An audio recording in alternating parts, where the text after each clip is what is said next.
आपने एक बात जरूर सुनी होगी कि आजकल भाई भाई को धोखा देता है, बेटा बाप की नहीं सुनता, बहन भाई को और भाई बहन को नहीं चाहता, रिश्तेदार एक दूसरे से जलते हैं। ये सब क्या है दोस्तों? ये सब शैतान का मेथड है, ये परमेश्वर का तरीका नहीं है। परमेश्वर का वचन कहता है पहला कुरिन्थियों अध्याय 13 के 13 में, विश्वास, आशा और प्रेम ये तीनों स्थायी हैं। ये तीन वरदान है परमेश्वर की तरफ से हर एक इंसान को जो ऊपर वाले ने दिए हैं। विश्वास यानी कि भरोसा, आशा और प्रेम, यही तीन चीजें हैं जो एक इंसान को रोबोट या मशीनों से अलग करती हैं।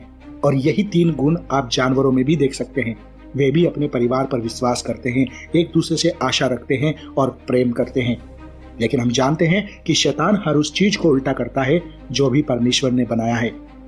जब आपकी लाइफ में नेगेटिव और प्रभावशाली होता है तब आप हर उल्टी बातों पे मन लगाते हैं और आपको सेफ एंड सिक्योर फील होता है इन बातों से।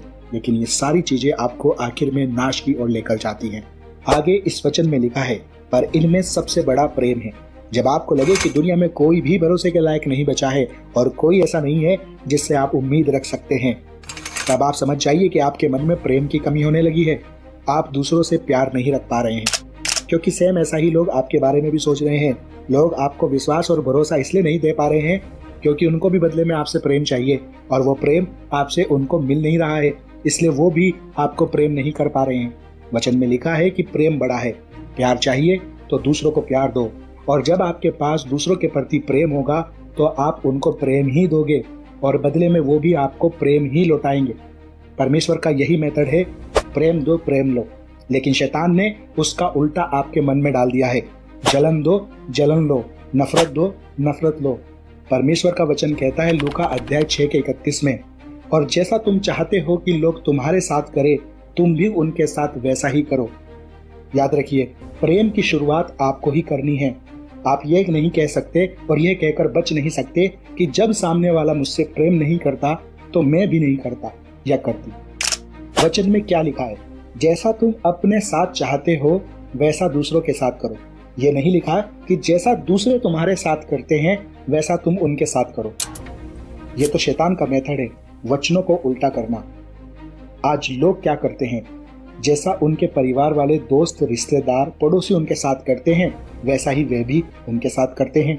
ध्यान दीजिए कि आपका परमेश्वर कौन है। कहीं आप किसी ऐसे परमेश्वर के कंट्रोल में तो नहीं है जो सीधे वचनों को उल्टा करता है। अब अगर आपको वचन समझ में आ गया है तो दूसरों को आप क्या देंगे? जी हाँ, प्यार देंगे, प्रेम देंगे। लेकिन कब आप किसी को कुछ दे सकते हैं? तब जब आपके पास कुछ होगा तभी तो दे सकते हैं। फॉर एग्जाम्पल, आपके पास 100 रुपए हैं तो आप मैक्सिमम कितने रुपए सामने वाले को दे सकते हैं? मैक्सिमम 100 रुपए। 101 रुपये नहीं दे सकते, क्योंकि है ही 100 रुपये, तो 101 रुपये कहाँ से दे सकते हैं? राइट। तो आप चाहकर भी किसी से प्रेम का वादा नहीं निभा रहे, इसलिए क्योंकि आपके जीवन में प्रेम की कमी है। यह सुनना और कहना बहुत आसान है कि दूसरों से प्रेम करो और बदले में वह भी आपको प्रेम करेगा, लेकिन प्रैक्टिकल यह बहुत मुश्किल काम है, क्योंकि प्रेम है ही नहीं तो करे कहां से? हाँ, इसका उल्टा करना बड़ा आसान काम है प्रैक्टिकल जीवन में। दूसरों से नफरत करना, जलना, दोष लगाना और प्रेम का नाटक करना, क्योंकि वो भर भर के अपने पास है। इन चीजों का तो समुद्र भरा पड़ा है अपने पास, जितना मर्जी निकाल लो, क्योंकि बचपन से सभी लोगों ने भर भर के दिया है। नफरत, जलन, दोष, झूठ, करप्शन, नौटंकी, स्वार्थ, यही सब मिलता रहा है। तो अपनी झोली में यही सब है और यही बांट रहे हैं दूसरों को, और बदले में यही लौटकर वापस आ रहा है। जैसे शादी ब्याह में हमें किसी ने पैंट शर्ट का कपड़ा टिका दिया और हमने वो आगे किसी के फंक्शन में टिका दिया, और फिर किसी ने वही पैंट शर्ट का कपड़ा हमें वापस टिका दिया। तो संसार भर में यही सब चल रहा है, इसकी टोपी उसके सर, इसकी नफरत उसके सर। लेकिन इस संसार में परमेश्वर ने इस सिस्टम को तोड़ने के लिए अपने पुत्र को भेजा, और उस पुत्र ने हम सबों की नफरत, जलन, दोष, झूठ, लालच, घृणा, नौटंकी, करप्शन, हर प्रकार का पाप अपने ऊपर ले लिया और बदले में सिर्फ प्यार दिया, प्रेम दिया। उसने हमारे पापों और नफरत की पोटली को खाली कर दिया और अपने लहू से हमारी खाली पोटली को अपने प्रेम से भर दिया। पहला पत्रस अध्याय 2 के 23 में लिखा है, वे गाली सुनकर गाली नहीं देता था और दुख उठाकर किसी को भी धमकी नहीं देता था। यीशु के साथ सिर्फ प्रेम ही प्रेम था। वह प्रेम उसे परम प्रधान परमेश्वर से मिला था। यूहन्ना अध्याय 3 के 16 में लिखा है, परमेश्वर ने जगत से ऐसा प्रेम किया कि अपना इकलौता पुत्र दे दिया, ताकि जो कोई उस पर विश्वास करे वह नाश ना हो परंतु अनंत जीवन पाए। इसलिए जो भी मनुष्य प्रभु यीशु पर विश्वास करता है, उस पर अपना भरोसा रखता है, नया जीवन पाता है। उसके पास परमेश्वर का वरदान अर्थात विश्वास, आशा और प्रेम भरा पड़ा है। उसकी पोटली में आज सिर्फ प्रेम ही प्रेम है। प्रभु यीशु आपकी नफरत, जलन, स्वार्थ, झूठ, लालच सबको अपने ऊपर लेकर आपको खाली कर देता है और बदले में आपको प्रेम से भर देता है, क्योंकि वह प्रेम और दया का सागर है। आप उसके प्रेम के सागर में डूब जाते हैं और आपके पास भी प्रेम ही प्रेम बचता है। तब आपके पास दूसरों को प्यार देने के अलावा कुछ और होता ही नहीं है। और फिर बदले में दूसरे लोग भी आपको प्रेम ही लौटाते हैं, आप पर विश्वास करते हैं, अपना भरोसा और आशा आपको देते हैं। तब जाकर आपके जीवन में परमेश्वर का मेथड लागू होता है। जो आप अपने लिए चाहते हो वो दूसरों के साथ करो। और अगर फिर भी आपके लोग बदले में आपको नफरत ही दें, आपके ऊपर दोषी लगाते हैं, तब भी आपको उनको बदले में प्यार ही देना है। क्योंकि पहली बात तो ये, आपके पास प्रेम का भंडार है और आपके पास दूसरों को देने के लिए प्रेम के अलावा कुछ बचा ही नहीं है। और दूसरी बात, परमेश्वर का वचन कहता है मत्ती अध्याय 5:44 में, मैं तुमसे कहता हूँ अपने शत्रुओं से प्रेम करो और जो तुम पर अत्याचार करते हैं उनके लिए प्रार्थना करो। तो अगर आप प्रेम ही करते हैं और बदले में वो भले ही आपको प्रेम ना कर सके, परंतु इसके बदले परमेश्वर के राज्य में आपके लिए बड़ा प्रतिफल रखा है। और ऐसे लोगों के लिए आप बदले में प्रार्थना करते रहो कि प्रभु, जैसे तुमने हमें अपराधों की क्षमा दी, वैसे ही तू उनको भी माफ कर और अपने प्रेम से उनके जीवन को भर दे। आमीन। अब ये बातें कहने में बहुत आसान है कि अपने शत्रुओं से, अपने बैरियों से प्रेम रखो, लेकिन प्रैक्टिकल जीवन में इसको अप्लाई करना बहुत मुश्किल काम है। जी हाँ, बहुत मुश्किल काम है उन लोगों के लिए जिन्होंने अपनी पोटली से पाप को, नफरत को, जलन को, झूठ को, लालच को और नौटंकी को यीशु के साथ क्रूस पर नहीं चढ़ाया है।